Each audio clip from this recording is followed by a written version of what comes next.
Sa experience ko is tolerable naman yung sakit from the beginning up to the end. Pwede kang tawaging kalbo but hindi panot. Si Bayo kapalid niya, Kuya Alvin Bautista ng Exploring Pampanga. For today's vlog guys, medyo kakaiba yung iba-vlog natin. So, yung ino-offer nila is unique aesthetic services para sa mga yan, kabalen natin dyan na nakakalbo na. So syempre alam mo naman, pinaka-importante talaga yung buhok natin. Ito yung sagot sa sa problema niya guys. So, Ink Aesthetic dito sa Mabalacat City, Pampanga. Yan later guys, no, pag-uusapan natin. Pag ito sa inyo, paano ba yung procedure na ginagawa ng Ink Aesthetic dito sa Mabalacat City, Pampanga. Syempre guys, kapag nawawala na talaga yung buhok natin, nakakawala ng self-confidence. Yung Ink Aesthetic guys, ginagawa nila is, eto na siya. Tinatatuan yung mismong ulo mo.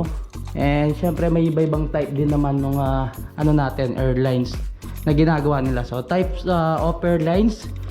Sa straight ito, sabi sa akin ni Sir Leandro kanina, para sa mga pambata. And natural. Tapos yung receding, mostly pinapagawa is itong natural.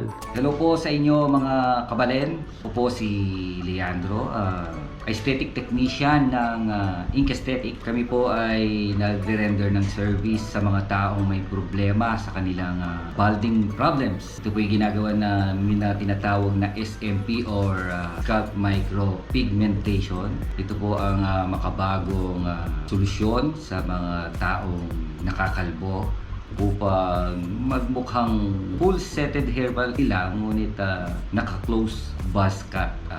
Kalbo pa rin pero hindi na panot. So ito makakaboost sa inyong confidence. May free consultation kami online. Pwede kayo mag-visit doon sa aming page. Type nyo lang Ink Aesthetics. So national po yung ating registration. So isa lang po ang Ink Aesthetics sa Pilipinas. Yun ang official page namin. Sa inyo ang message nyo, pictures nyo. Sasagot kami sa inyo na kung anong magandang gawin. Yung price po ay depende sa cover area ng bald head. So, mas maganda po, mag-send na lang kayo sa message or pwede rin po kayong tumawag sa mga phone numbers namin. Mga kanit o yung mga medyo may problema sa giging kalbo, pwede po kayong sumangguni sa amin. Pwede po kayong bumisita rito. Follow niyo po yung page namin, naglalagay po kami ng mga schedule doon dahil hindi lang po ito ang branch ng Ink Aesthetics. So meron kami sa Manila, sa Cabanatuan, meron din po kami rito. Abangan niyo po yung aming mga schedules dahil booking po ang pagpapagawa nito. Sir, yung sa procedure ng pag-SMP, ilang session siya? Depende yun sir.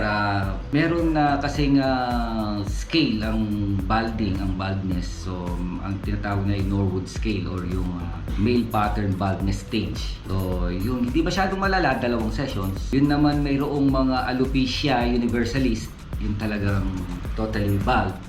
Umaabot to ng 3 hanggang 4 na sessions. 3 to 5 hours per session.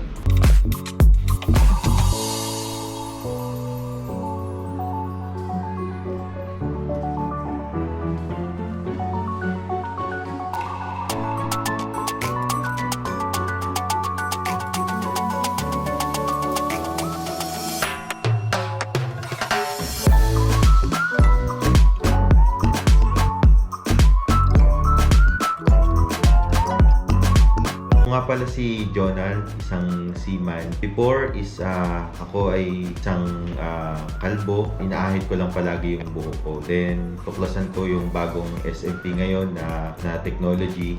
And naghanap ako ng mga technician na mga talagang pwede na mapagkakatiwalaan dahil maselan yung gagawing procedure. So nakita ko yung Ink Aesthetic na sila talaga is legit na gumagawa ng procedure.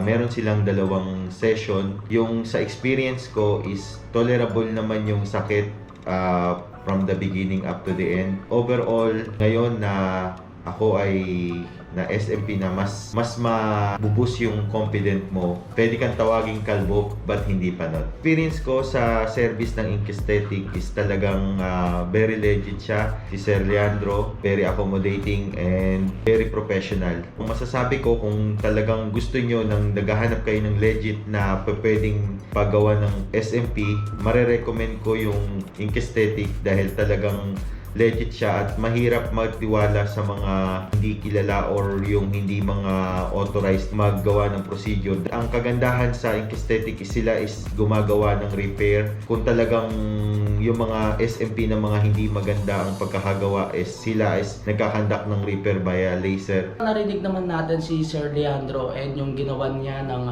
session na galing pa sa Laguna.